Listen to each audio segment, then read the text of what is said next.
Welcome back again. I'm going to go through the Kreb cycle, or also called the citric acid cycle, very quickly because, again, I want to get back over and see the end of the musical. I think I'm currently missing part of the second act, but, you know, the sacrifices I make for your learning will never end, and that's okay. I like that. Hopefully you appreciate it. So, let's talk about, let's go back. Check out glycolysis real quickly. Just going through this very quickly again. You start with the 6-carbon glucose molecule. It gets broken down and processed into a slightly different form where ATP is used, 2 ATPs, to make that happen. Then it's split into a couple different 3-carbon sugars.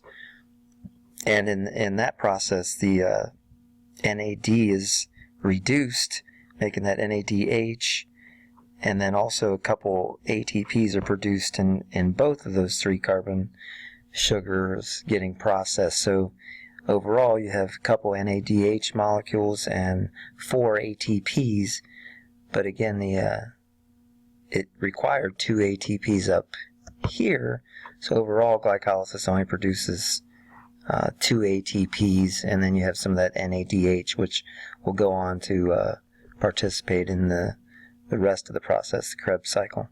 So let's move on to that. Here's the Kreb cycle, and this would be continuing on the aerobic pathway of cell respiration after glycolysis. So let's take a look at that. So here, this is showing glycolysis happening outside of the mitochondria, and then this pyruvate, which is basically the pyruvic acid from glycolysis, is pushed into the mitochondria. Initially what happens is a carbon's removed, and that's kicked out as carbon dioxide, and the NADH is formed there. You have a 2-carbon acetyl group, and you don't need to know all these little details, but I guess we do want you to know that the pyruvate ends up being combined with a 4-carbon sugar to form the acetyl coenzyme A, which results in the 6-carbon molecule being formed. So you have the 4-carbon starting material, and then these come, the acetyl coenzyme A comes from the pyruvic acid getting modified a little bit. So that actually forms something called citric acid. The citric acid goes on into the cycle. Some of that NADH is formed here from this being broken down. Another carbon dioxide molecule gets kicked out. We again continue to make some NADH. Some ATP is made. A second carbon dioxide molecule gets kicked out. And at this point, instead of the 6-carbon molecule, you're back to the 4-carbon molecule, which we started with. Some FADH2 is formed, some more NADH is formed, and that cycle is completed, and we're back to that starting material combined with another acetyl coenzyme A, making citric acid, and the whole thing can turn again. So overall, looking at this, we started with the pyruvic acid, the pyruvate, kicked out a carbon dioxide, formed the acetyl coenzyme A, combined with the 4-carbon molecule making citric acid, made some NADH, kicked out another carbon dioxide, made some more NADH, kicked out another carbon dioxide. So we have 3 carbon dioxide molecules formed by the Kreb cycle turning, and NADH and FADH2. The FADH2 and the NADH are energy carriers, basically.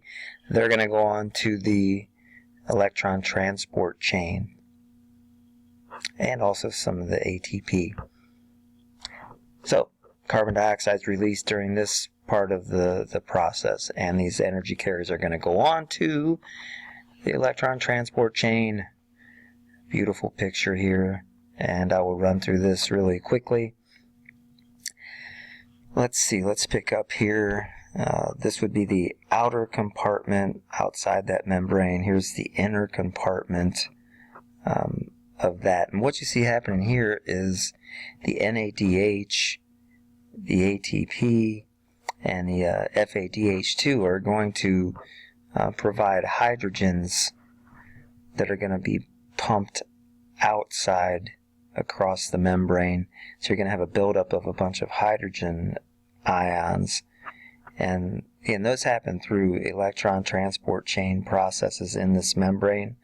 The hydrogen gets kicked out, and some of those higher energy electrons, they go through some different step downs of energy. They kind of slowly release their energy.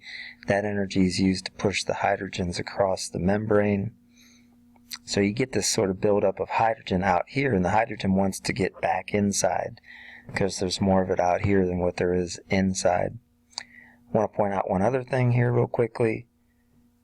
Here is where oxygen is used. So at the end of this electron transport chain, all this step down of these electrons with high energy, when they get to the end, they need somewhere to go, and the oxygen picks those up. And in the process, the oxygen, as it picks up those electrons, along with some hydrogen ions, becomes H2O.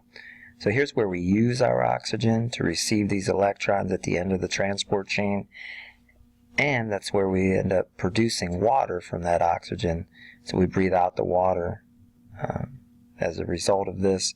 And then lastly, we have this, hydrogen ions build up out here. So they want to go back in. As they flow back in their normal direction that they want to go, that causes kind of a spinning of an enzyme that then forms ATP as it spins. And that's how we end up with a bunch of ATP when all those hydrogens get back into the inside. As that happens, the ATP is formed. How many ATP? 36.